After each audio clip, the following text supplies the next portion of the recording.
আমরা সবাই Android phone use করি, কিন্তু আমরা ভাবি যে আমাদের ফোনে সবসময় খালি অ্যাড আসতে থাকে। তো কী কারণে অ্যাড আসে? যখন কিছু যখন কিছু ইউজ করি তখন খালি একটা অ্যাড আসতে থাকে, অ্যাড চলে আসে। যখন কিছু ফটো তুলছি, ভিডিও দেখছি, সঙ্গে সঙ্গে খালি একটা অ্যাড চলে আসে। কী কারণে এই অ্যাডটা আসে? এই অ্যাডটাকে আমরা কীভাবে বন্ধ করতে পারি, এটা আমি আপনাকে ভিডিওতে আপনাদের দেখিয়ে দিচ্ছি। কিছু না, জাস্ট একটা সিম্পল সেটিং আমি আপনাদের দেখিয়ে দিচ্ছি। জাস্ট ফোনটা ওপেন করবেন, গুগলে গিয়ে গুগলটা ওপেন করবেন।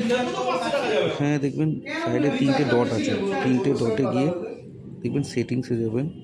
সেটিংসে গিয়ে নিচে স্ক্রল করবেন, নিচে স্ক্রল করে ওখানে আছে সাইড সেটিং। সাইড সেটিংটা ওপেন করবেন। সাইড সেটিং ওপেন করার পর নিচে যাবে, একটু নিচে স্ক্রল করতে হবে, দেখবে ইন্ট্রাসিভ অ্যাডস, এটাকে অন করবে।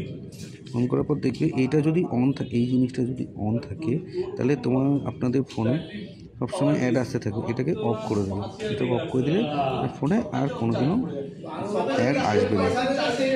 ওকে, থ্যাংক ইউ।